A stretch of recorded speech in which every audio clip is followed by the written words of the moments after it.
Bueno, agradecemos a Dios cada uno de los hermanos que ya están con nosotros. Vamos a elevar a Dios nuestra oración. Querido Padre Celestial, Dios de eterna bondad, de rica y de abundantes misericordias, delante de tu divina presencia estamos, Señor.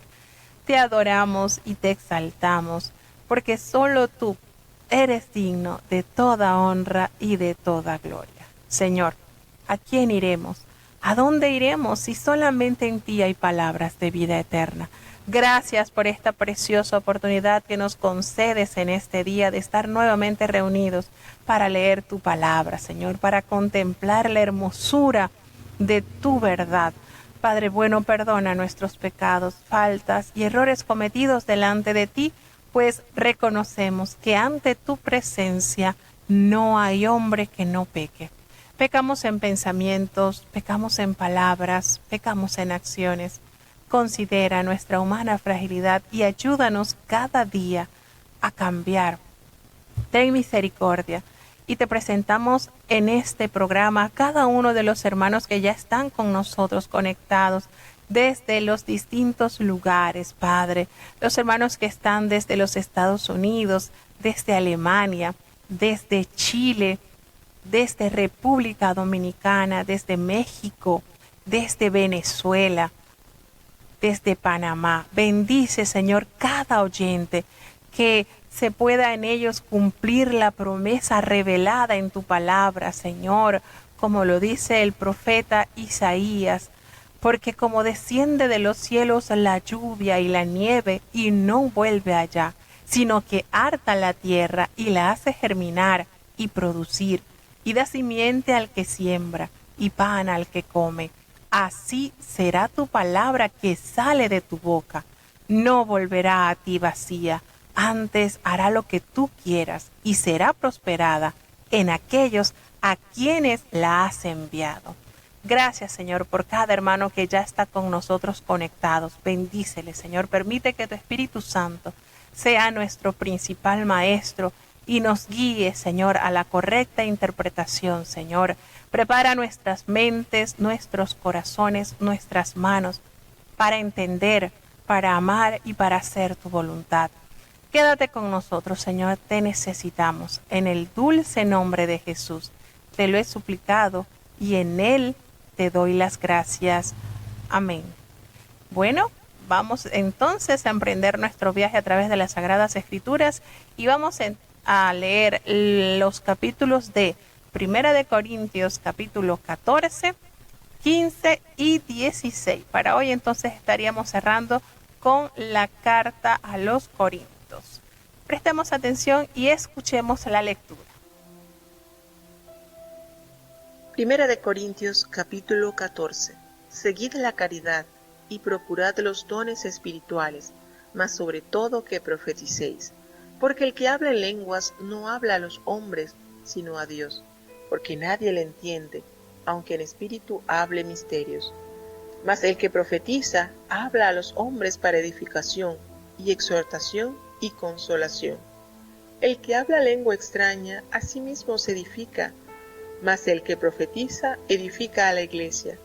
Así que quisiera que todos vosotros hablaseis lenguas, empero más que profetizaseis, porque mayor es el que profetiza que el que habla lenguas, si también no interpretare, para que la iglesia tome edificación.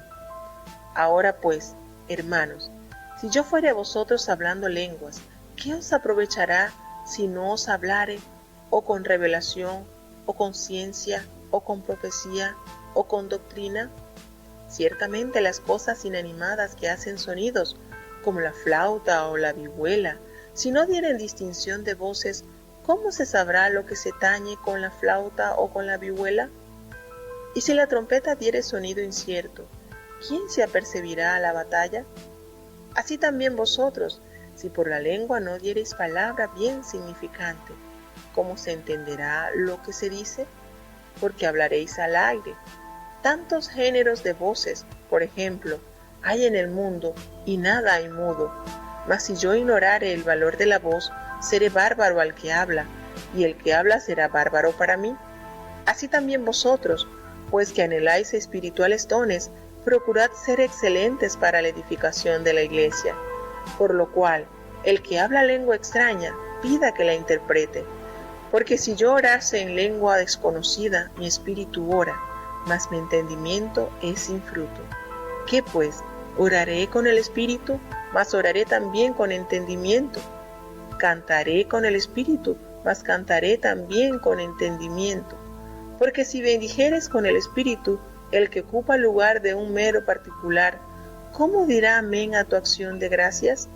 Pues no sabe lo que has dicho, porque tú, a la verdad, bien haces gracias, mas el otro no es edificado. Doy gracias a Dios que hablo lenguas más que todos vosotros, pero en la iglesia más quiero hablar 5 palabras con mi sentido, para que enseñe también a los otros que 10,000 palabras en lengua desconocida. Hermanos, no seáis niños en el sentido, sino sed niños en la malicia, empero perfectos en el sentido. En la ley está escrito: en otras lenguas y en otros labios hablaré a este pueblo, y ni aun así me oirán, dice el Señor. Así que las lenguas por señal son, no a los fieles, sino a los infieles, mas la profecía no a los infieles, sino a los fieles. De manera que, si toda la iglesia se juntare en uno, y todos hablan lenguas, y entran indoctos o infieles, ¿no dirán que estáis locos? Mas si todos profetizan, y entra algún infiel o indocto, de todos es convencido, de todos es juzgado. Lo oculto de su corazón se hace manifiesto, y así, postrándose sobre el rostro, adorará a Dios, declarando que verdaderamente Dios está en vosotros. ¿Qué hay pues, hermanos? Cuando os juntáis, cada uno de vosotros tiene salmo, tiene doctrina, tiene lengua, tiene revelación, tiene interpretación. Hágase todo para edificación. Si hablare alguno en lengua extraña, sea esto por 2, o a lo más 3, y por turno, mas uno interprete. Y si no hubiere intérprete, calle en la iglesia y hable a sí mismo y a Dios. Asimismo los profetas hablen 2 o 3, y los demás juzguen. Y si a otro que estuviere sentado fuere revelado, calle el primero. Porque podéis todos profetizar uno por uno, para que todos aprendan y todos sean exhortados. Y los espíritus de los que profetizaren, sujétense a los profetas, porque Dios no es Dios de disensión, sino de paz, como en todas las iglesias de los santos. Vuestras mujeres callen en las congregaciones, porque no les es permitido hablar, sino que estén sujetas, como también la ley dice. Y si quieren aprender alguna cosa, pregunten en casa a sus maridos, porque deshonesta cosa es hablar una mujer en la congregación. ¿Qué? ¿Ha salido de vosotros la palabra de Dios? ¿O a vosotros solos ha llegado? Si alguno a su parecer es profeta o espiritual, reconozca lo que os escribo, porque son mandamientos del Señor. Mas el que ignora, ignore. Así que, hermanos, procurad profetizar, y no impidáis el hablar lenguas, empero hágase todo decentemente y con orden.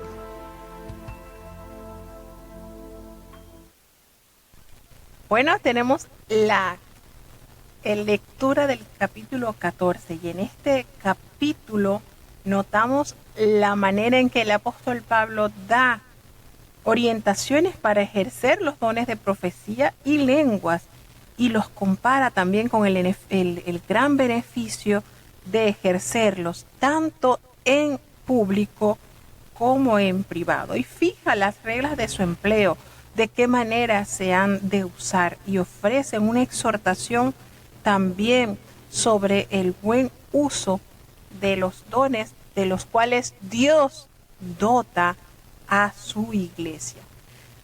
Hace referencia entonces y dice, miren, ni el amor ni los dones vienen automáticamente, no.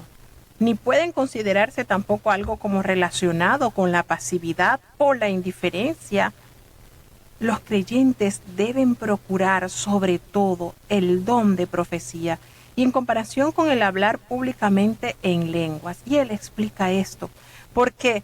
Porque lo que busca los dones de Dios es fortalecer la vida del que lo recibe, pero nosotros estamos llamados a granjearlo. Es decir, si Dios nos da el don de la profecía, nosotros debemos granjear ese don, pero también debe de dar beneficio a aquellos quienes están alrededor de la persona que ha recibido esos dones. No podemos quedarnos escondiendo el don o los dones que Dios nos ha otorgado. ¿Y qué es el llamado que da el apóstol Pablo? Es que lo que se realice sea para edificación del cuerpo de Cristo. Es decir, que la iglesia en pleno reciba bendición. Y no solamente la iglesia, sino que se extienda a los incrédulos como evidencia clara de la presencia de Dios en nuestras vidas. Y como el apóstol Pablo va detallando experiencias que se pueden presentar dentro del culto o dentro del pueblo de Dios y cómo pueden beneficiar o escandalizar a aquellos que se acercan para conocer de Dios por medio de las actividades de la iglesia. Entonces, los creyentes deben procurar tener los mejores dones, los dijo el apóstol Pablo, y las lenguas son especialmente para edificación personal. Hace esa aclaratoria el apóstol, porque el que habla en lenguas no habla a los hombres, sino a Dios, y nadie le entiende, aunque a través del Espíritu habla misterio. Y fíjense cómo el apóstol organizando de una manera clara para el buen funcionamiento de su pueblo. Es sencillamente para edificación de aquel que habla en lengua y no para aquellos que estén escuchando, porque le es palabra desconocida. Así que, como decía, ¿cómo pueden dar ellos gracias, acción de gracia a lo que estás pronunciando si no lo entienden, no saben lo que estamos diciendo? Entonces, precisamente depende de la compañía del don de profecía para ser ejercitadas en público. El don de profecía, el don de la palabra, en esta se edifica tanto el que está con este don como aquellos que están en su entorno. Dice, sí, se permite las lenguas, sí se permite, pero en comparación a los beneficios que concede la profecía, al hablar en lengua, el apóstol Pablo se inclina por las profecías porque recibes edificación tú y los que te están escuchando. Entonces, el que habla en lengua extraña, a sí mismo se edifica, pero el que profetiza, ¿a quién edifica? A toda la iglesia. Así que quisiera que todos ustedes hablasen en lengua, claro, porque eso les fortalece a ustedes, pero más que ustedes tengan este don de la palabra, el tener el conocimiento y el poder comunicar las verdades que el Señor ha revelado por medio de su Espíritu Santo, porque expresa, mayor es el que profetiza que el que habla en lenguas. Entonces, la afirmación de Pablo establece claramente que el propósito primario de las lenguas como don del Espíritu es la devoción privada. Y es un mandato divino y no humano que sean interpretadas para que los oyentes puedan entender. Las lenguas deben servir para la oración y la alabanza personal dirigidas enteramente a Dios. Y de ahí que pueden asumir una forma de expresión estrictamente espiritual, ya que su destinatario no es el ser humano, es Dios. Y Dios, por supuesto, como creador de todas las lenguas, entiende lo que el mismo Espíritu da al hablar. Y fíjense cómo él va explicando la manera en que se debe usar los dones que el Señor ha derramado a su iglesia.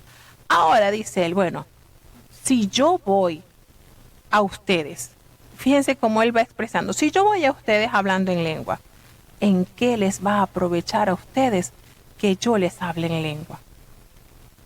¿En qué? ¿En qué van a ser ustedes beneficiados?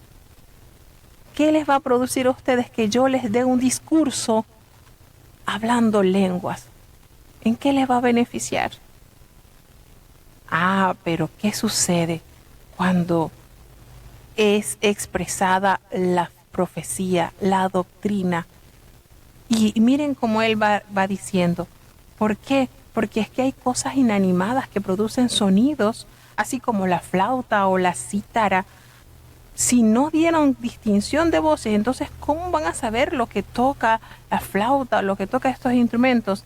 Y si la trompeta diera un sonido incierto, ¿quién se va a preparar para la batalla? Y así expresa, fíjense la manera, así también ustedes, si por la lengua no diereis palabras bien comprensibles, entonces ¿cómo se entenderá lo que ustedes dicen? Es como que si ustedes estuviesen hablando al aire. Hay tantas variedades de idioma y seguramente estamos conscientes de que todas estas lenguas tienen su significado.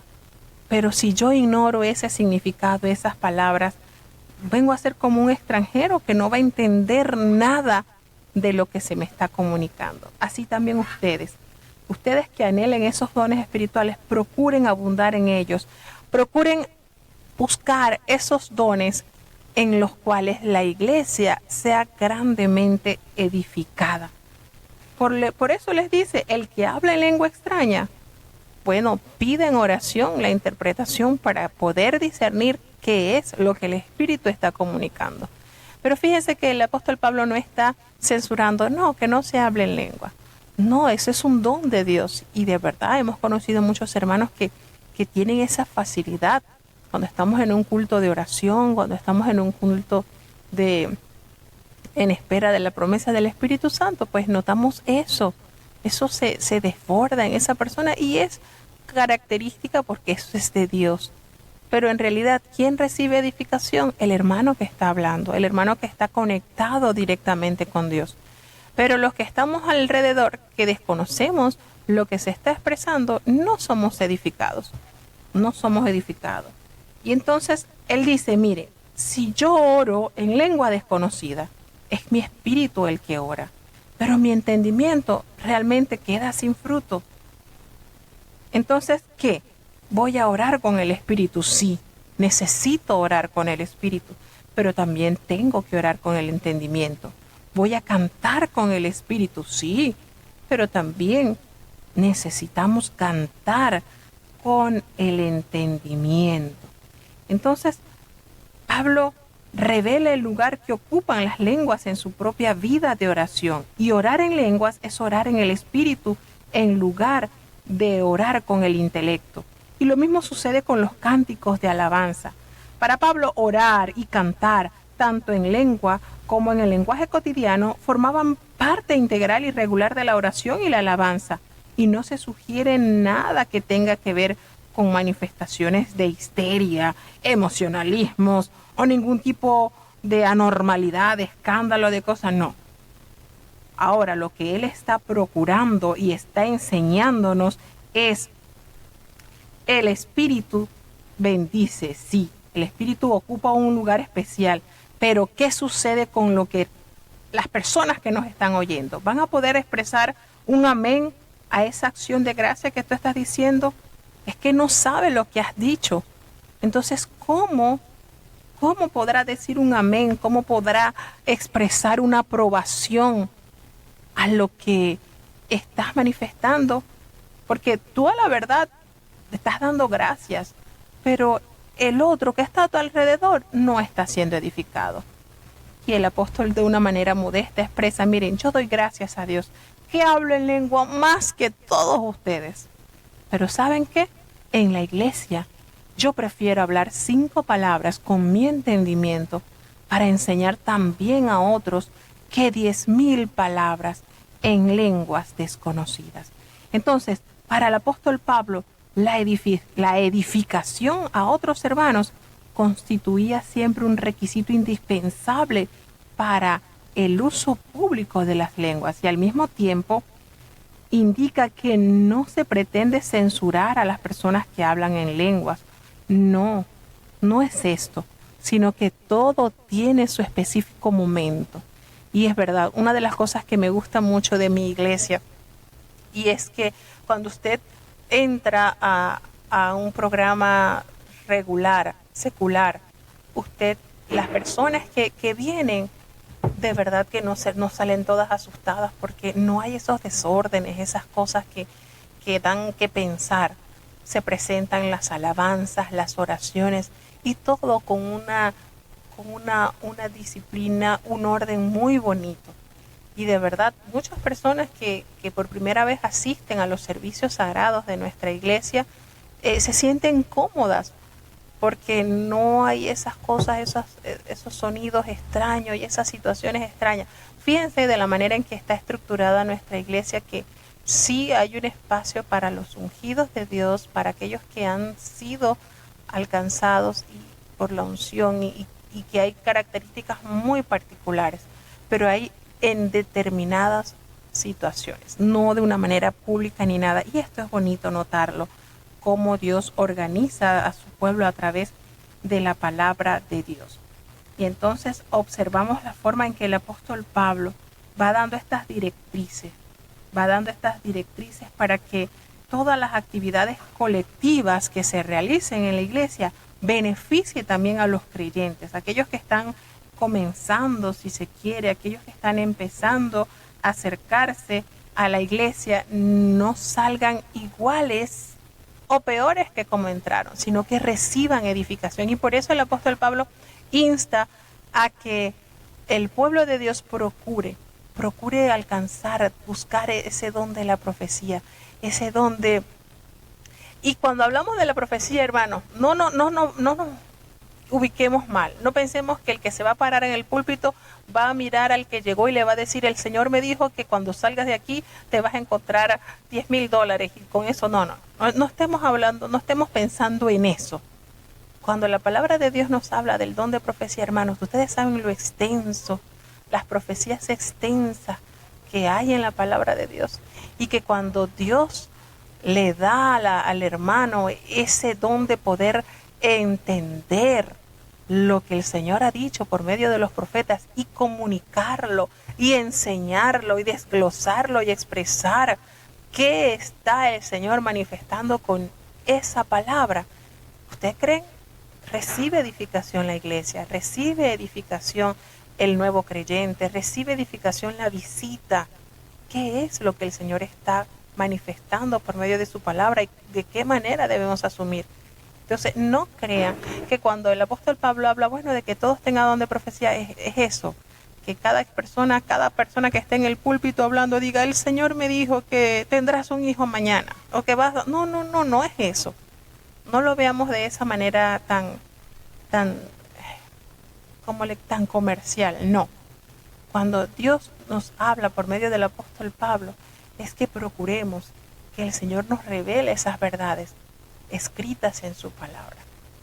Y no con esto estoy diciendo de que Dios no puede visitar a los hermanos y decirle: mire, tengo esto, recibí esto de Dios, y esto, y dentro de tanto tiempo acá el Señor va a hacer algo. No estamos diciendo que eso no pase, sí pasa, pero de una manera ordenada. Y eso es lo lindo, de verdad, una de las cosas muy lindas que tiene nuestra institución, que cuando las personas tienen esa particularidad de en los programas desenvolverse con dulzura de Dios, no esos desórdenes, no esas cosas que asustan más bien a las personas que asisten a los cultos. Y son detalles que Dios imparte a su pueblo para el buen desenvolvimiento. Nos hace referencia el apóstol Pablo que las lenguas es una señal para los no creyentes.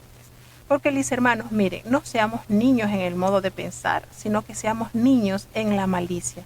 Pero seamos sensatos en el modo de pensar. Porque en la ley está escrito: en otras lenguas y con otros labios hablaré a este pueblo, y ni aún así me oirán. Y esto lo toma como referencia el apóstol Pablo del profeta Isaías. Entonces, en un aspecto, el uso que el apóstol Pablo le da a este versículo del profeta Isaías llama la atención sobre cómo Las ásperas y desconocidas lenguas de los extranjeros invasores constituyen una señal del juicio divino sobre Israel en los días del profeta y una advertencia que los judíos despreciaron y rechazaron completamente, y quizás notaba como las lenguas en la iglesia de Corinto parecían estar causando el mismo efecto de endurecer a los creyentes presentes, y quienes podrían preguntarse si no estaban todos locos, que es una reacción similar a lo que sucedió en el Pentecostés. Y las profecías, sin embargo, es una señal que anuncia a los creyentes que Dios está en medio de ellos y hace que los incrédulos busquen arrepentirse. Y desde un segundo punto de vista, también puede que Pablo haya tenido un doble propósito en la mente, porque este pasaje de Isaías también se refiere a otros aspectos del posible valor de las lenguas, que la gente recibe un descanso o algo refrescante. Y el ejercicio privado de las lenguas, por supuesto, indudablemente incluiría eso. Entonces, las lenguas son por señal no a los creyentes, sino a los incrédulos, pero la profecía no a los incrédulos, sino a los creyentes. ¿Se nota esta aclaratoria que está expresando el apóstol Pablo? Si toda la iglesia se reúne en un solo lugar y todos hablan allí en lenguas y entra una persona indocta, una persona que no conoce nada de Dios, o un incrédulo, ¿qué es lo que van a decir? ¿Están locos? Todos están locos. Pero si todos están hablando de la palabra de Dios y entra algún incrédulo o algún indocto, por esto es convencido, porque cuando conoce la verdad de Dios revelada en su vida, conoce que la palabra lo redarguye, lo oculto de su corazón, lo que él tiene guardado en su corazón, se hace manifiesto por medio de la revelación de la palabra de Dios. Y entonces, ¿cuál es posiblemente su actitud?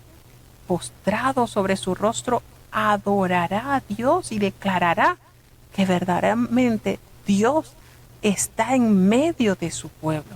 ¿Por qué? Porque le estará Dios revelando las verdades ocultas de su corazón, que solamente Dios puede conocer. Hermanos, y esto es una verdad. ¿Cuántos testimonios hemos escuchado de personas que al visitar la iglesia y por medio de una predicación se convirtieron? Y muchos los hemos escuchado decir, el hermano o la hermana que predicaba, que yo nunca lo he conocido, pareciera que me estuviese hablando todo el tema a mí, porque todo lo que estaba diciendo me caía a mí. Y eso lo convence de que verdaderamente Dios es el que está usando, pero ¿a través de qué? Del uso de la palabra. Y el apóstol Pablo, ordenando las situaciones en las cuales se debían reunir en la iglesia, le dice, miren, cuando ustedes se reúnan, cada uno de ustedes se reúnen con salmos, se reúnen con doctrinas, con lengua, con esa revelación, y tienen interpretación. Todo esto que otorga el Señor debe darse con esta verdad y con edificación. Si alguno habla en lengua extraña, miren, esto que se haga de 2 o 3, y uno por turno y el otro interpreta. Es decir, algo privado, algo que lejos de destruir al nuevo creyente o a las personas indoctas, no altere. Esto que se haga privado. Y entonces cada uno de vosotros, y las cosas del Espíritu están dirigidas a todos los miembros del cuerpo de Cristo. No es para que se destruya o para que se escandalicen aquellos que estén buscando la dirección de Dios. Y si no hay intérprete, dice el apóstol, entonces silencio, calle la iglesia y hable para sí mismo y para Dios. Si no hay intérprete, quédese tranquilito.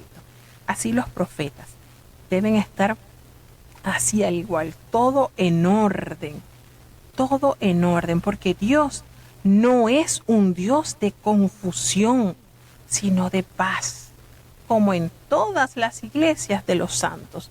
Si Dios es el que capitanea su iglesia, entonces esta está rebosante de paz, porque es una de las características, es una de las grandezas que nos revela su palabra.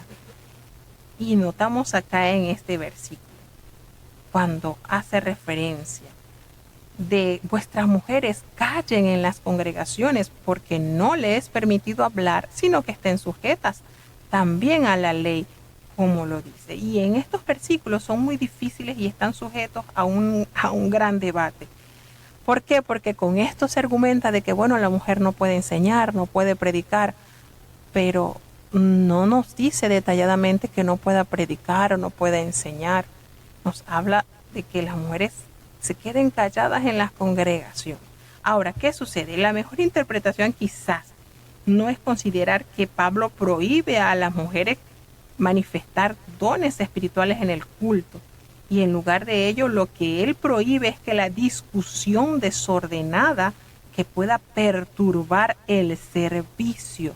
Y también estaría posiblemente prohibido hablar en los términos en que aparece en Primera de Timoteo 2, del 11 al 15, porque hay conexión con este versículo, donde no se acepta que las mujeres se conviertan en autoridades doctrinales independientes, es decir, que sean apostólicas. Hay una cosa que hay que entender también. Hay varias instituciones donde le es concedido a la mujer realizar actos matrimoniales, bautizar, realizar actos, todo esto. Sin embargo, esto no se percibe en la iglesia primitiva, que hayan habido mujeres que realizaran estos actos. No lo hemos encontrado. Y bueno, volvemos y decimos, no aparece en la Biblia. Nuestra iglesia, como es una iglesia dirigida por el Espíritu de Dios y ordenada, y realmente bastante ajustada a las verdades reveladas en la palabra de Dios, esto no lo tiene por ejercicio, de que una mujer vaya y presente a un niño a Dios en oración.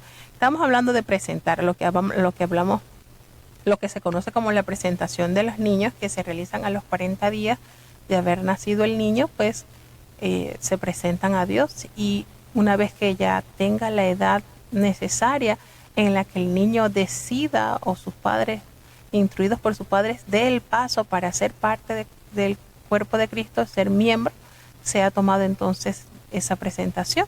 Es decir, como que esa presentación llegará hasta que el niño a determinada edad entonces ya sea parte del cuerpo de Cristo, así lo tiene estipulado el manual de nuestra iglesia.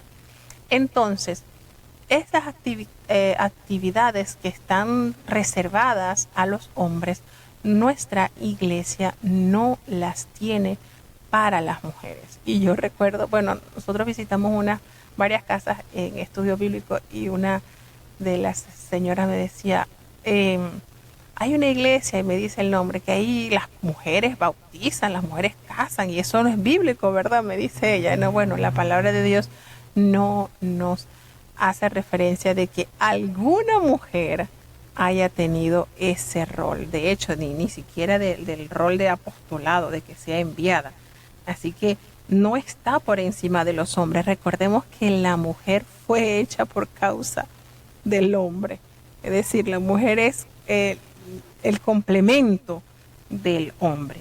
Ahora, hay otras opiniones consideran pues que el apóstol Pablo toma esto en las cartas de los Corintios y la dirige, pues que incluye a algo más extenso, pero aquí no nos detalla. Aquí no nos dice si solamente vamos a decir, no, es que no deben ni predicar ni enseñar. Es que la palabra no nos dice predicar o enseñar. Nos habla de callar.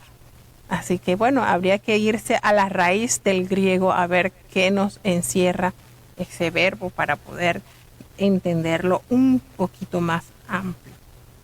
Entonces, nos damos cuenta que el apóstol dice, miren, si alguno se cree profeta o espiritual, bueno, reconozca, sea humilde, sea sencillo, que lo que le estoy escribiendo son mandatos del Señor. No es capricho del apostolado de Pablo, no. Esto, si alguien se cree humilde, sencillo, si alguien se cree espiritual, reconozca que esto es mandamiento del Señor.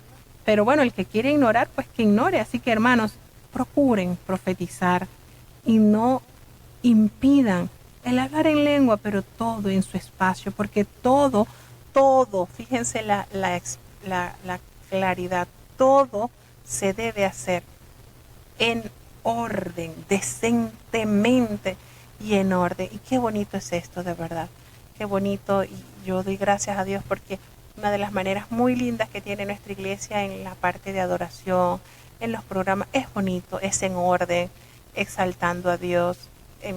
Y es lindo porque cuando hay una persona que llega, nosotros en la iglesia no le estamos, bautícese, entrégase al Señor. No, nosotros dejamos que sea el Espíritu de Dios quien obre en el corazón, en la mente de esa persona, para que entienda que tiene un alma muy valiosa, que tiene un alma muy hermosa, que debe procurar reservar para Dios, que Dios quiere salvarlo, que Dios quiere hacer algo especial en la vida de esas personas que están buscando cómo acercarse y vivir enteramente para Dios.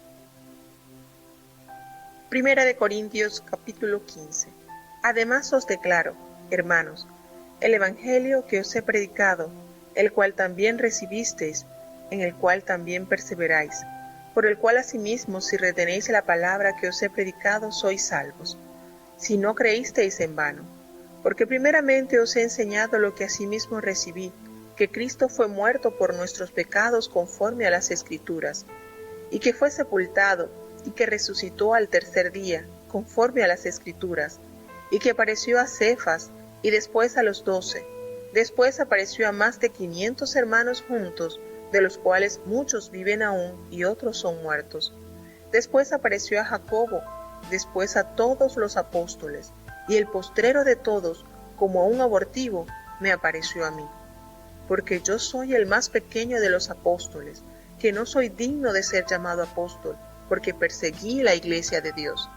Empero por la gracia de Dios soy lo que soy, y su gracia no ha sido en vano para conmigo.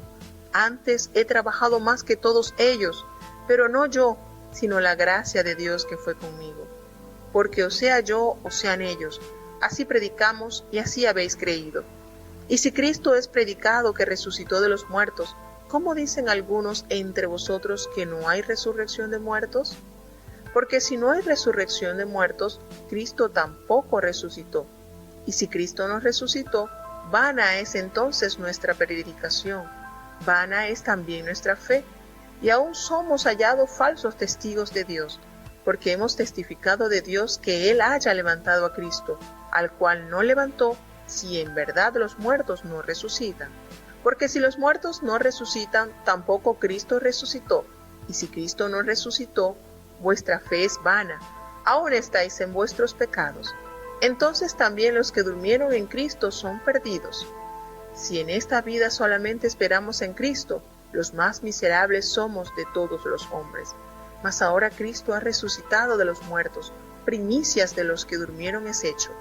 Porque por cuanto la muerte entró por un hombre, también por un hombre la resurrección de los muertos. Porque así como en Adán todos mueren, así también en Cristo todos seremos vivificados.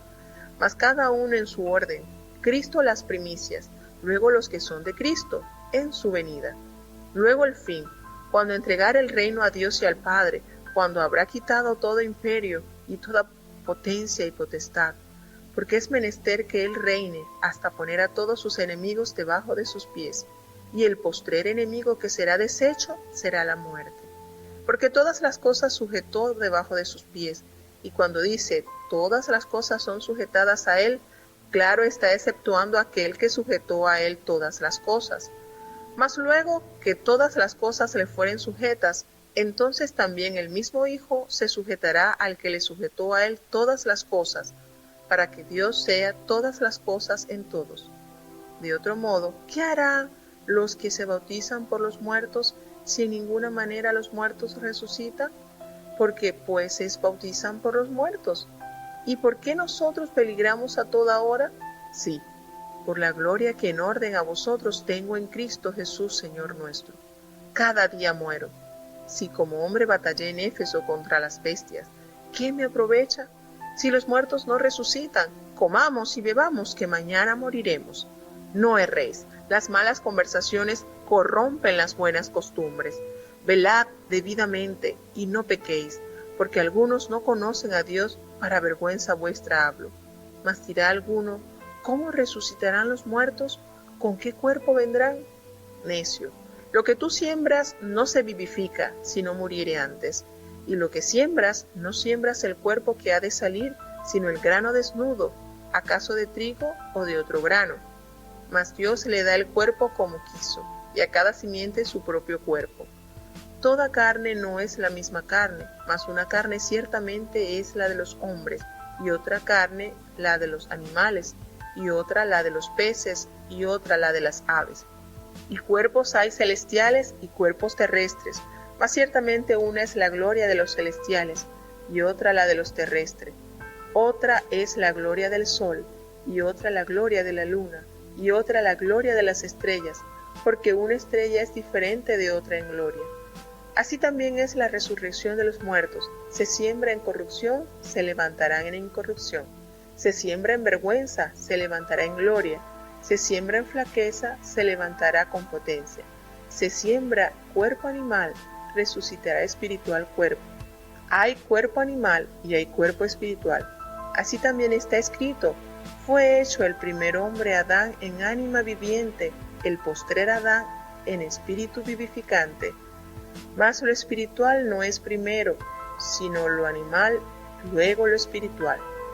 El primer hombre es de la tierra, terreno. El segundo hombre, que es el Señor, es del cielo. Cual el terreno, tales también los terrenos, y cual el celestial, tales también los celestiales. Y como trajimos la imagen del terreno, traeremos también la imagen del celestial.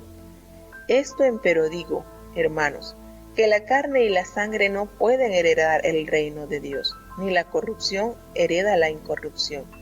He aquí os digo un misterio, todos ciertamente no dormiremos, mas todos seremos transformados, en un momento, en un abrir de ojo, a la final trompeta, porque será tocada la trompeta, y los muertos serán levantados sin corrupción, y nosotros seremos transformados, porque es menester que esto corruptible sea vestido de incorrupción, y esto mortal sea vestido de inmortalidad.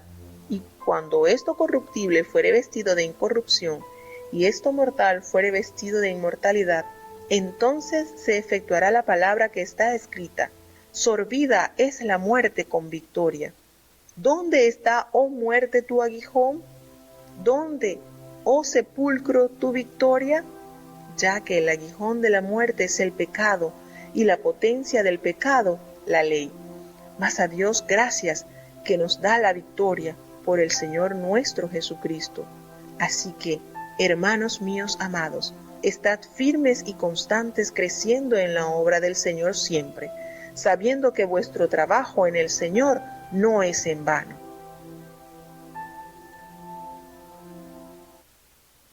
Realmente, cuánto bien nos hace, nos inyecta la palabra de Dios ese ánimo, esa necesidad de ser constantes, de estar fervientes en la obra de Dios. Cuántas cosas lindas nos da la palabra y realmente necesitamos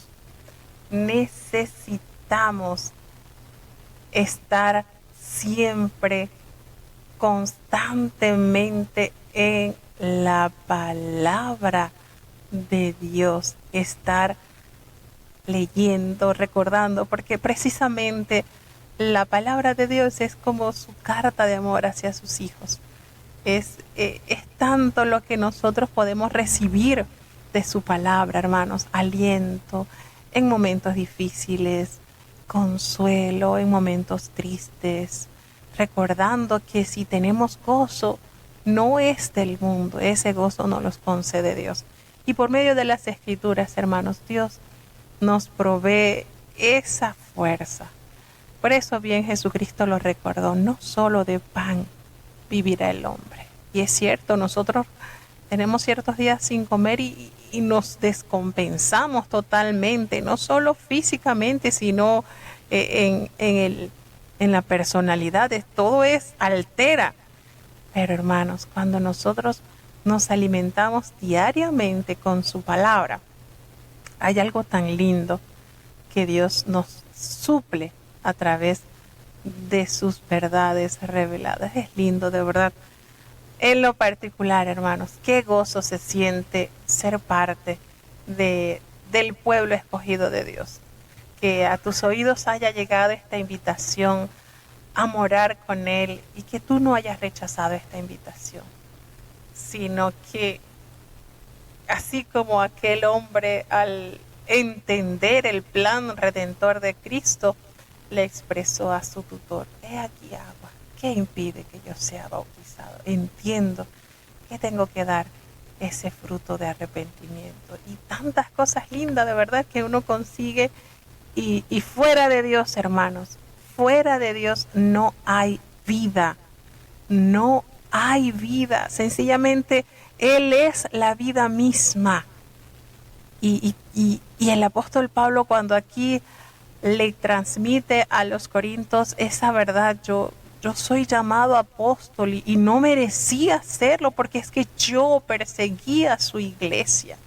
Miren cuánto tiempo le tocó a él comprender que la persecución no era contra estos hombres que estaban predicando a su Dios muerto y después resucitado, sino a la iglesia que él dejó fundada para extender la verdad gloriosa de su plan.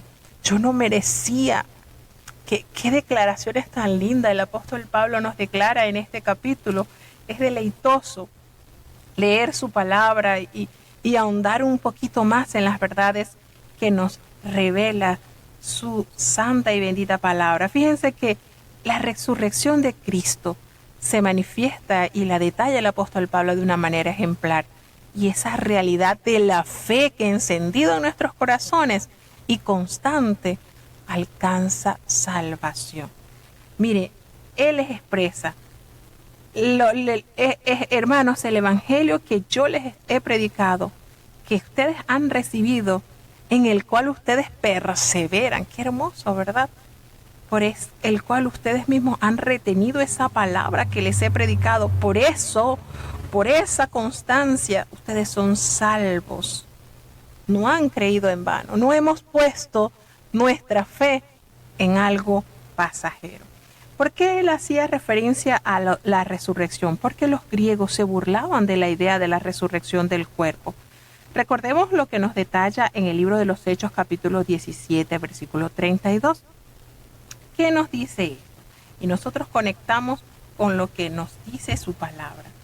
Pablo, como acostumbraba, fue a ellos y por 3 días de reposo discutía con ellos allí, y le hace referencia que cuando él entra él está en Atenas, allí donde está la crema innata de la sociedad, y él comienza a debatir con estos hombres doctos de las filosofías. Recordemos que la cuna de la filosofía precisamente está entre los conocidos griegos. Y él, cuando empieza a debatirles y les empieza a hablar de Cristo, que ha sido muerto, pero al tercer día resucitó, ellos le dicen: miren, cuando ellos escucharon lo de la resurrección de los muertos, unos se burlaban y otros decían: ya te vamos a oír acerca de esto. Pero ese era el sentido de la cultura griega, y por eso el apóstol Pablo debate sobre ese punto y les aclara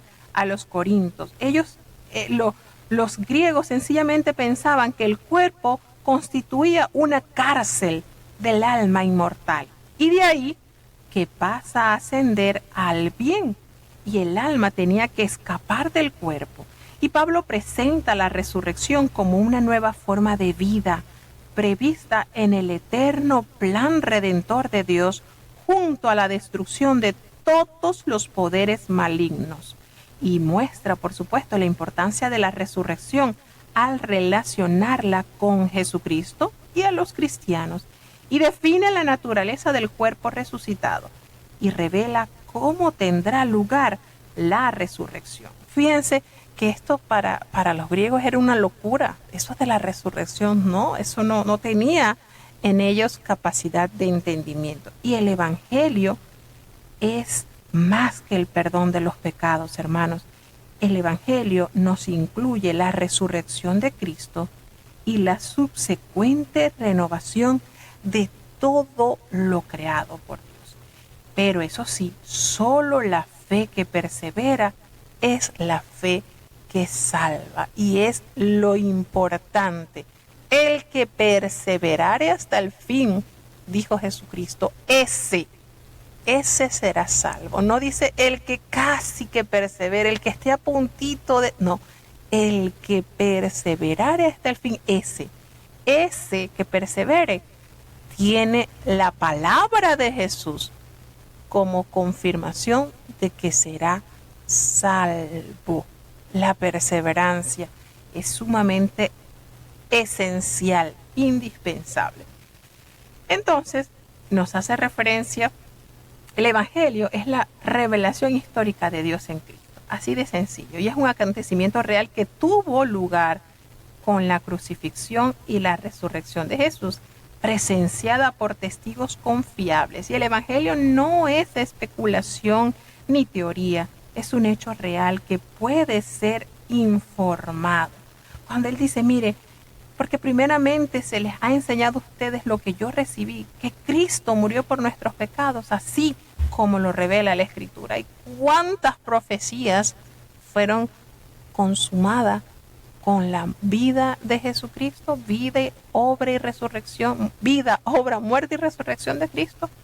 Él fue sepultado, sí, pero Él resucitó al tercer día, conforme a las Escrituras. Y aparte, apareció a Cefas y a los 12, así como nos revelan los evangelios. Recordemos que en el Evangelio de San Lucas, Él nos detalla este encuentro que tuvo Cristo con estos 2 discípulos que iban camino a Emaús.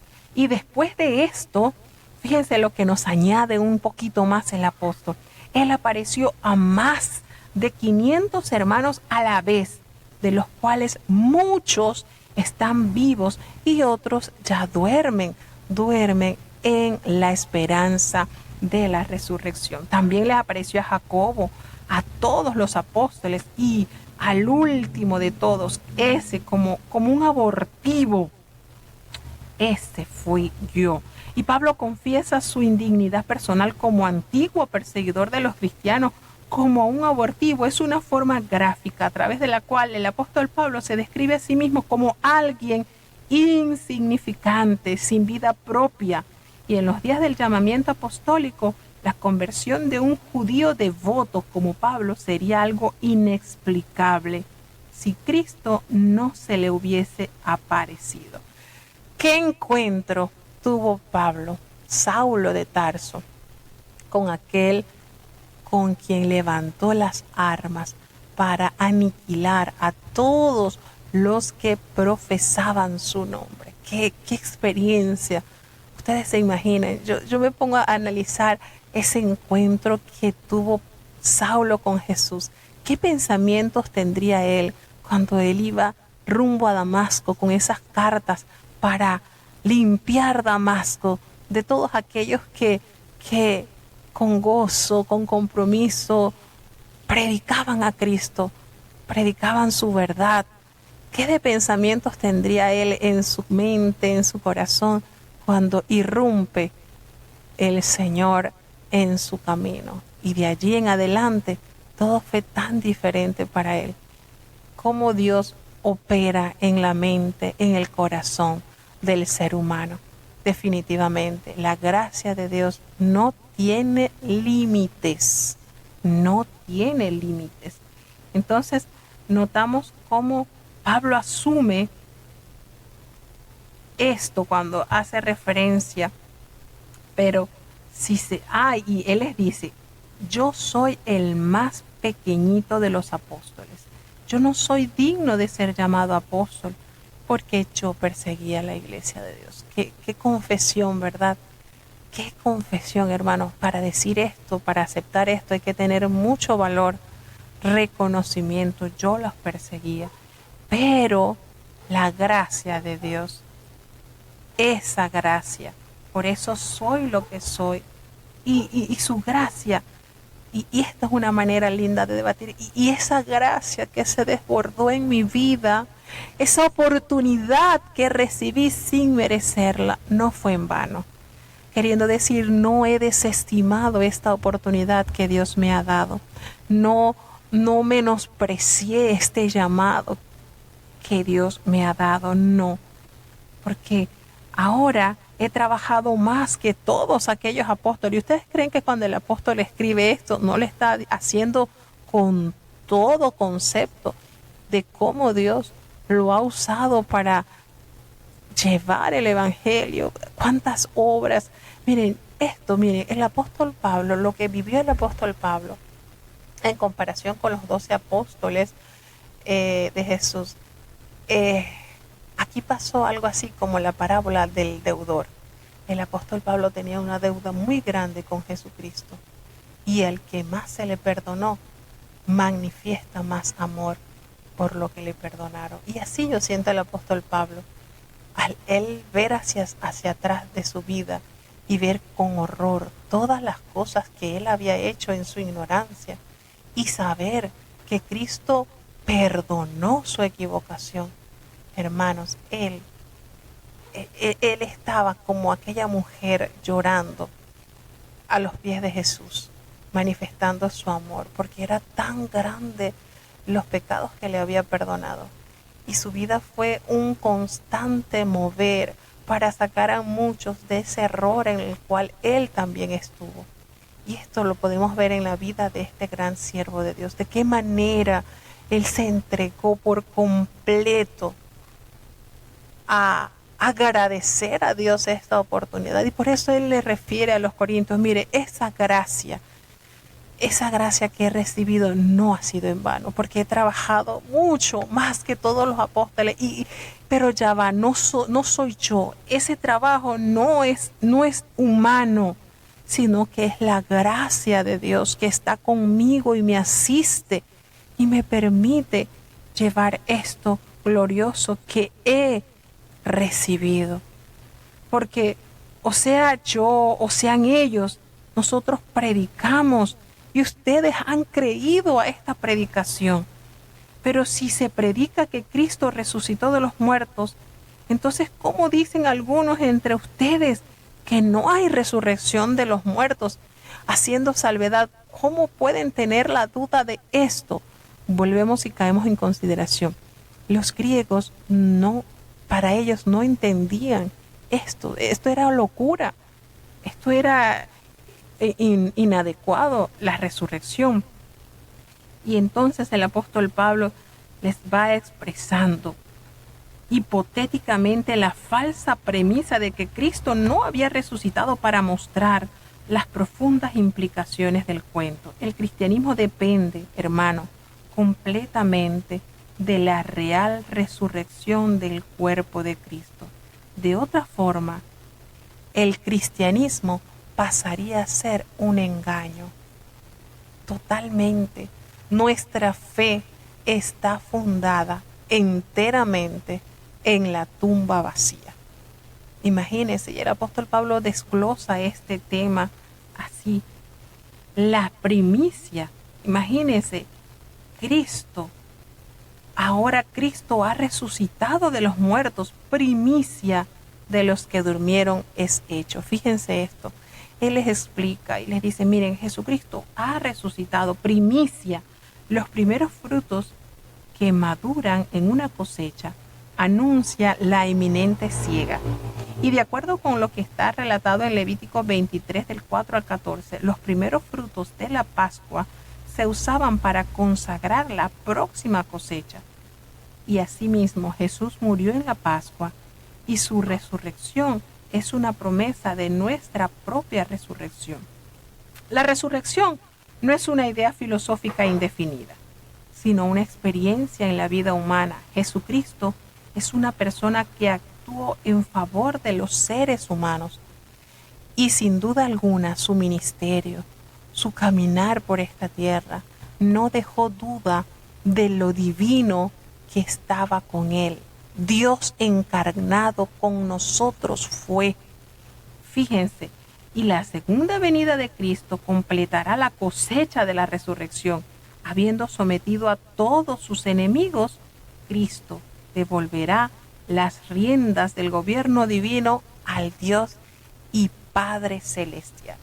Entonces, la meta de la historia y la consumación del pacto tendrá lugar cuando el reino sea entregado a Dios, cuando la creación sea completamente libre de todas las fuerzas que se oponen a la vida, y una vez completada esta tarea redentora, concluirá el papel mediador asumido por Jesús para nuestra salvación. Y aquí hay un versículo que es bastante controversial: las consecuencias por negar la resurrección.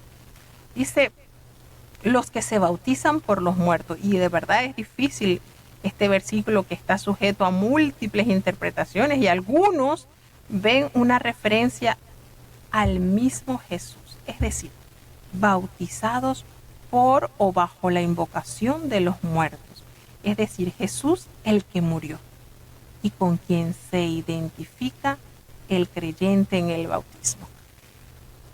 Cuando precisamente nosotros morimos, cuando la palabra de Dios nos enseña, nosotros una vez que estamos bautizados somos en Él muertos, renovados, y nos levantamos a nueva vida. Ahí se comienza como un borrón y cuenta nueva. Y precisamente Jesucristo pasa a ser la primicia de la resurrección, porque si bien es cierto que hubo varios que resucitaron, sí, en la Biblia nos enseña varios que resucitaron. Tenemos aquellos niños que fueron resucitados por Elías, por Eliseo, aquel hombre que cuando lo iban a enterrar tocó los huesos del profeta Eliseo y él retoma a la vida. Tenemos a Lázaro que fue resucitado, tenemos al hijo de la viuda de Naín, que también fue resucitado, tenemos a la hija de Jairo, tenemos a Dorca que fue resucitada, tenemos a Eutico que fue resucitado. Sí, la Biblia nos revela muchos que tuvieron la oportunidad de resucitar. Pero ¿qué pasó con ellos? ¿Siguen vivos? No, murieron. Sin embargo, Jesucristo murió, resucitó y no retornó a la muerte. Está a la diestra del Padre intercediendo por ti y por mí. Entonces, esta primicia nos da a entender que así como Él se levantó para reinar, para nunca más volver al sepulcro, en nosotros también será una realidad. Y Él es la primicia, Él es el primer fruto de aquel que muere y retorna a la vida eterna. Entonces, muchos dicen en este versículo, ¿a qué se estará detallando? Porque hay de hecho hay algunas instituciones que se bautizan en nombre de sus seres queridos que han fallecido, y con eso se confirman de que sus seres queridos también tendrán oportunidad de salvación, y lo basan en estos versículos. Pero se entiende más de que nosotros nos bautizamos en Jesús. ¿Qué pasaría? Entonces, ¿cómo ustedes van a tener esperanza si se bautizan por los muertos? Porque precisamente era la cultura griega que no asumía el retorno a la vida. Y por supuesto, ¿cuál era lo más que les sorprendía? Es que Jesucristo resucitó en su cuerpo inmortal, por decirlo así, porque su carne no quedó en el sepulcro, no se agusanó, no fue devorado por los gusanos. Entonces, esto que nos expresa este versículo, a veces tiende uno como que, bueno, será no. Nosotros, el apóstol Pablo dice, entonces ustedes se bautizan por los muertos, haciéndose referencia a Jesús que está muerto, según la cultura de los griegos. No, es que Él murió, y de hecho los judíos, recordemos lo que nos detalla el Evangelio de San Mateo, la nación como tal asumió que los discípulos de Jesús tomaron su cuerpo, lo robaron y dijeron, ha resucitado de los muertos. Y hasta ahora eso es lo que cree la nación. Por eso ellos consideran a Jesús como un gran profeta, mas no como el Hijo de Dios. Entonces nos damos cuenta que cada día el apóstol Pablo dice, no erréis, las malas conversaciones corrompen las buenas costumbres. Wow, una verdad grandísima. Y también hace referencia de esto, que el apóstol Pablo batalló gran manera en Éfeso contra fieras. qué me aprovecha si los muertos no resucitan? Comamos y bebamos porque mañana moriremos, como lo expresan, ¿verdad? En el Antiguo Testamento esta expresión. Bueno, si no hay vida en Cristo, bueno, comamos y vivamos que igualito vamos a morir, nadie va. Pero no, el apóstol Pablo dice, cuidado, cuidado, porque estas malas conversaciones, estos temas inapropiados pueden corromper tu fe en la resurrección. Si no hay resurrección, ¿por qué no abandonar la vida de sacrificio por otra de placeres? Si no hay resurrección, entonces comamos y bebamos. ¿Para qué vamos a andar? Fíjense cómo el apóstol Pablo toma este tema para hacer entrar en razón las falsas doctrinas que querían contaminar la fe de los corintios. Velad debidamente y no pequéis, porque algunos que no conocen a Dios, para vergüenza suya se los digo. Y entonces Pablo cita a Menandro, que es un escritor ateniense del siglo III, para mostrar que nuestras vidas son influidas por lo que creemos y por las personas con quienes nos asociamos. Mucho cuidado con eso. Las malas conversaciones, hermano, mucho cuidado. El 80% de la información que recibimos por los oídos hace estrago con nosotros. Por eso debemos de tener mucha precaución. Pero digo algunos, ¿cómo resucitará entonces de los muertos? El principio de vida o muerte existía desde los inicios de la creación, y la semilla debe morir para que surja la nueva vida bajo la forma de un fruto o una espiga. Como la semilla, nuestro actual cuerpo físico contiene potencialmente el cuerpo de resurrección que ha de salir, por supuesto. Ya existe una infinita variedad de cuerpos adaptados a la vida en diferentes medios, en la tierra, en el mar, en el aire y en el cielo. ¿Y es tan increíble entonces un cuerpo resucitado? El cuerpo de la resurrección no estará sujeto a la muerte. Será bello, será perfecto, tendrá capacidades ilimitadas, desconocidas en este mundo, y estará adaptado para la vida en el reino espiritual. Y un cuerpo espiritual no es un cuerpo inmaterial, sino uno adaptado a las realidades de la era por venir. Y el cuerpo resucitado será nuestro verdadero cuerpo transformado, porque aquello que se siembra es lo que se resucitará. Y en otras palabras, nuestros cuerpos resucitados serán como el de Cristo. Como un espíritu vivificante, el Cristo resucitado es el origen de la nueva creación, así como Adán lo fue para la de la vieja creación.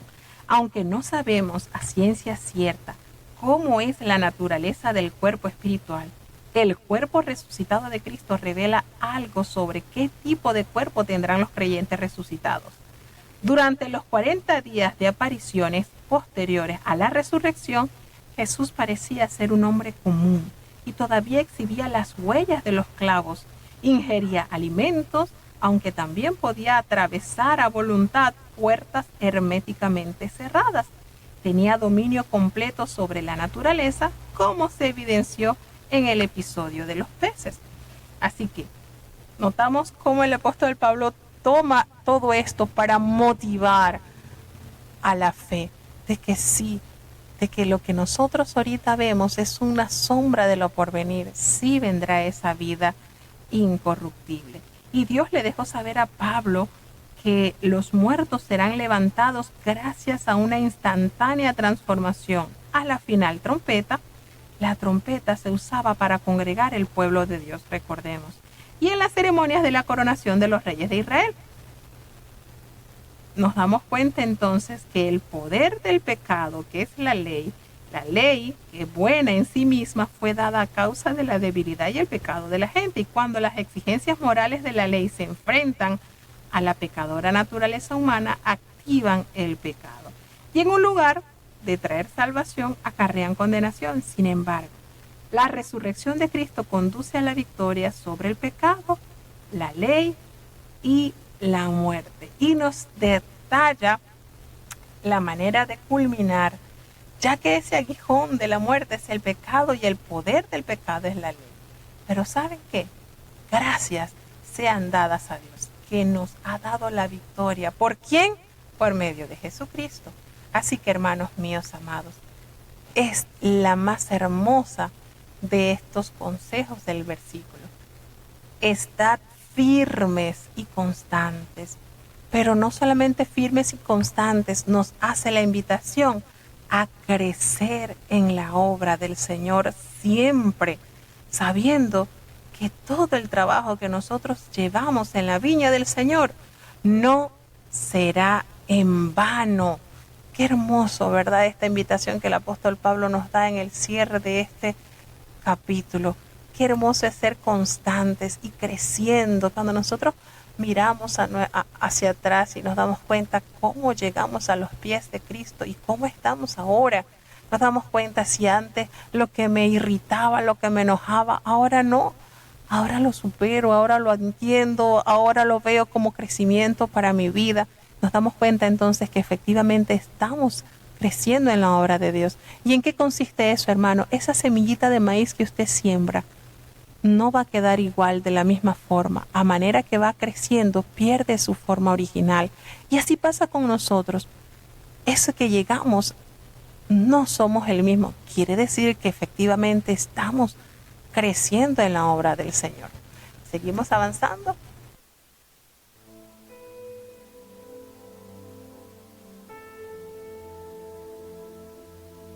Primera de Corintios, capítulo 16.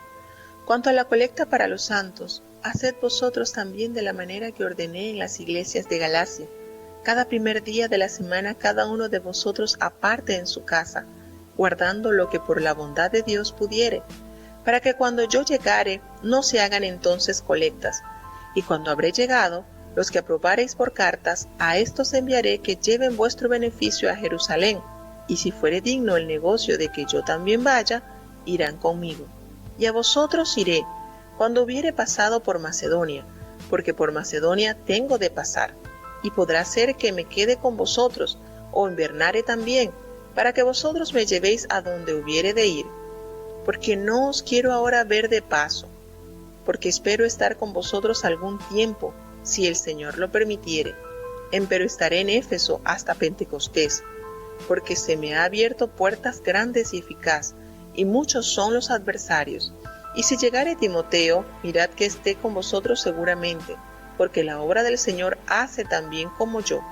Por tanto, nadie le tenga en poco, antes llevadlo en paz, para que venga a mí, porque lo espero con los hermanos. Acerca del hermano Apolos, mucho le he rogado que fuese a vosotros con los hermanos, mas en ninguna manera tuvo voluntad de ir por ahora, pero irá cuando tuviere oportunidad. Velad, estad firmes en la fe, portaos varonilmente y esforzaos. Todas vuestras cosas sean hechas con caridad, y os ruego, hermanos, ya sabéis que la casa de Estéfanas es la primicia de Acaya, y que se haya dedicado al ministerio de los santos. Que vosotros os sujetéis a los tales y a todos los que ayudan y trabajan.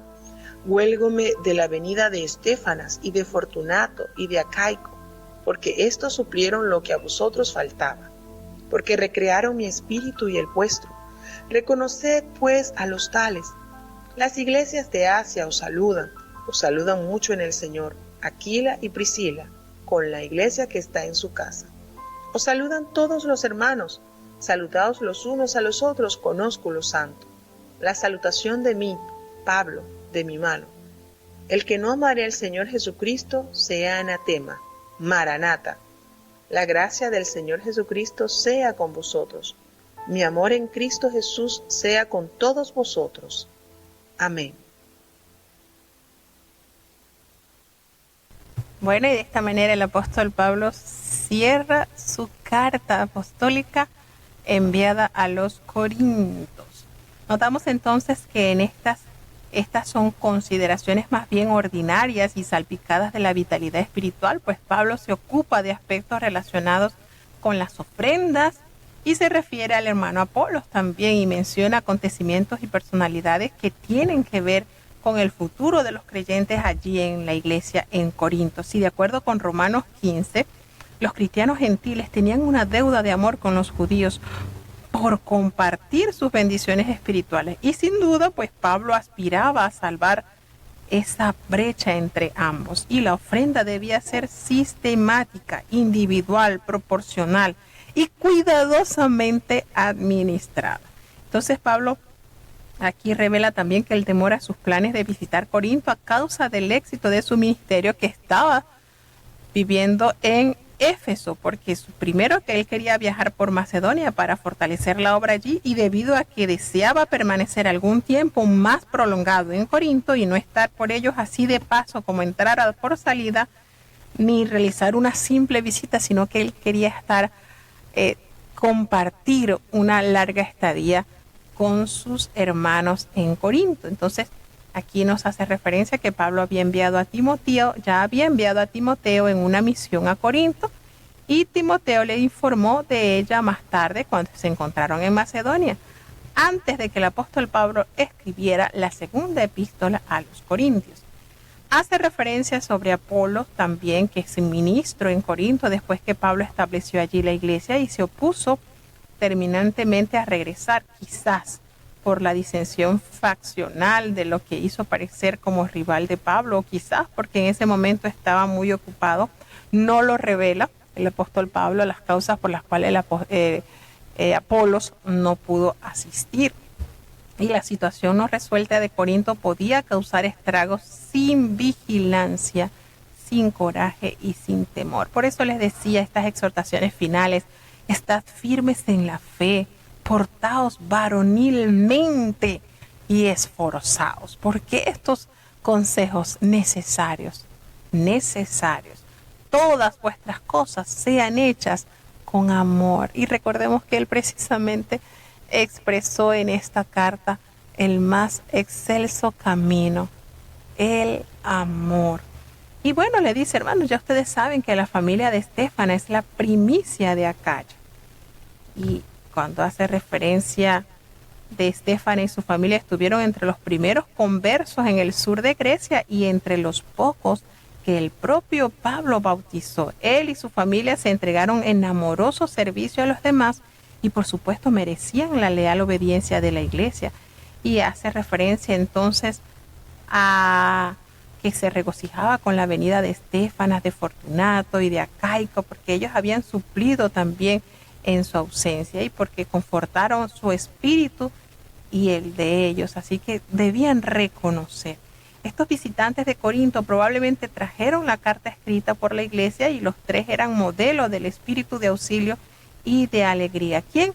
Fortunato, Acaico y Estéfano. Estos hombres. Nos dice también que Aquiles y Priscila, que eran los esposos que acompañaron a Pablo a Éfeso desde Corinto y quienes instruyeron a Apolos. Recordemos en el capítulo 18 de Hechos de los Apóstoles que este matrimonio encontró a este joven, a este hombre que era muy diestro en las escrituras, y lo abordaron para darle a conocer a Cristo. Y eran este matrimonio muy querido y muy mencionado. Recordemos que también lo escuchamos cuando lo mencionó el apóstol Pablo en la carta a los Romanos, y aquí vuelve a hacer mención de la iglesia que estaba en su casa y cómo les hace referencia, y donde quiera que iban convertían su hogar en un lugar de reunión para cristianos. Esta particularidad de este matrimonio, ¿verdad? Y saludar con ósculo santo era una demostración de afecto que se nutría del Espíritu de Cristo y no una mera práctica cultural. Pablo certifica a veces sus cartas firmándolas con su propio nombre, y el Señor vive. Fíjense cómo dice, es una traducción de una frase aramea que quiere decir Maranata, nuestro Señor vive o nuestro Señor ha venido. Y el contexto parece indicar un profundo deseo de que ocurra de inmediato el retorno de Cristo. Y a pesar de los problemas causados por su inmadurez espiritual, ¿verdad? Y aunque él los había reprendido severamente en esta carta, Pablo les asegura a los corintios ese amor sincero de padre abnegado por el cuidado, por el crecimiento y por la salud espiritual de su hijo. Es hermoso lo que nos revela esta preciosa carta. Así que esa fe cree sin reservas y contra su atención en la proclamación de esta palabra gloriosa de Dios. El apóstol Pablo, cómo invirtió en aquellos que les llevó la palabra santa de Dios, y no solamente para que estuviesen firmes en esto, sino para que también a través del testimonio y la fidelidad multiplicasen esta salvación a otros, porque de esto se trata. Cristo, así como los discípulos recibieron el pan multiplicado, nosotros estamos llamados a compartir y a saciar las almas de aquellos que no han conocido de Cristo. Entonces, de esta manera llegamos al cierre de la primera carta de los Corintios. Con la ayuda de Dios, mañana estaremos iniciando entonces la lectura de la segunda carta. Vamos a presentarnos a Dios en oración. Querido Padre Celestial, Dios de eterna bondad, de rica y abundantes misericordias, delante de tu divina presencia estamos, Señor. Te adoramos y te exaltamos, porque solo tú eres digno de toda honra y de toda gloria, Señor. Gracias por esta preciosa oportunidad que nos has concedido en este día, Padre bueno. Gracias por tu amor y por tu cuidado. Perdona nuestros pecados, faltas y errores cometidos delante de ti. Padre bueno, reconocemos que ante tu presencia no hay hombre que no peque. Pecamos en pensamientos, pecamos en palabras, pecamos en acciones. Considera nuestra humana fragilidad, Señor, y ayúdanos cada día más a ser transformados en ti. Te pedimos una bendición especial por cada hermano que ha estado con nosotros desde los Estados Unidos, desde Alemania, desde Colombia, desde Chile, desde México, desde Panamá, desde República Dominicana. Gracias, Señor, por la oportunidad que nos has brindado en este día. Oh Padre bueno, te queremos suplicar de manera especial, una bendición muy especial por cada uno de los niños, Señor. Ten piedad de los jóvenes, los adultos, los ancianos delante de ti están. Señor, permite que este día de preparación tu pueblo pueda deleitarse en guardar tu mandamiento, Señor, que nos concede esa paz, esa comunión de vivir conforme a tu plan. Te presentamos, oh Dios, los matrimonios están delante de ti, así como los padres y los hijos están en tus manos, Señor. Capacita a los padres que podamos instruir a nuestros hijos con ese temor en su corazón de amarte y reverenciarte. Los hijos que puedan ser hijos dóciles, obedientes, Señor, que ellos puedan entender que nadie los ama más que tú y que tú has designado a sus padres para sacar de ellos ese hombre, esa mujer de fe, para que puedan servirte en la hermosura de tu santidad, Señor. Ten compasión por amor a tu nombre de los enfermos, Padre. Tú conoces la lista por los cuales estamos orando, Señor, pues nada hay oculto ante ti. Señor, te presentamos la salud del apóstol Cecilio García. Sigue haciendo la obra, Señor. Ten compasión por amor de tu nombre, Padre bueno. Los hermanos que están padeciendo de cáncer, Señor, ten piedad de Lauri, de Nathan, de Natanael, de Lisa Córdoba, Señor, están delante de ti. Situaciones muy dolorosas, Padre, tratamientos que desgarran con dolor, están en tus manos, Señor. Tú eres el único que puedes hacer esa obra sanadora, Padre bueno, ten compasión. Te presentamos a la hermana Cruz María en la operación, Señor. Alan en la operación, José Elías, Señor, están delante de ti estos jovencitos. Ten compasión, la salud de nuestra querida hermana Lucita, nuestra hermana María Luisa, Señor, así como nuestra hermanita Raquel está delante de ti, la hermana Benedicta, Señor. Mírala con ojos de amor. Tú conoces su situación, Señor. Ten misericordia por amor de tu nombre. Te queremos suplicar, Padre bueno, a favor de la salud de nuestra hermana Jessica Ostaiza. Ten misericordia, así como de Yuri Villegas, Señor. Están en tus manos. Te amamos, Señor, y sabemos que tú te compadeces, porque tú miras lo que el hombre no puede mirar. El corazón y los pensamientos del hombre están en tus manos, Señor. Por amor de tu nombre, sigue haciendo una obra especial. Gracias te damos por los hermanos que han sido sanados. Permítenos tener esa fe de seguir viendo esos milagros que solo tú puedes hacer, Señor. Señor. Ten misericordia, Padre eterno. Te damos gracias por estas conferencias que se están celebrando en Mocochá. Sabemos que tu Espíritu Santo se está moviendo de una manera especial, orando por los enfermos, Señor, sanando, restaurando, renovando, Señor. Gloria sea tu nombre, porque en medio de un mundo tan turbulento, tu pueblo sigue viendo tu gloria, Señor. Te amamos porque tú eres bueno, Señor. Grande eres tú, Señor. Gracias, Señor. Seguimos suplicando por la paz en Israel, por la paz en Panamá. Ten compasión, Señor. Ayúdanos. Ten misericordia, Padre bueno. Ayúdanos a mantenernos siempre firmes, asidos de tu mano buena. En este día, Señor, que podamos gozarnos en tu día santo. Quédate con nosotros, te necesitamos. En el dulce nombre de Jesús te lo he suplicado y en él te doy las gracias. Y ahora te pedimos, Señor, que el bendito amor de Dios, la gracia y la paz de nuestro Señor y Salvador Jesucristo, la compañía y la comunión de tu Espíritu Santo, quien es nuestro eterno consolador, sea con cada uno de tus hijos, nos guarde desde ahora y para siempre. Amén.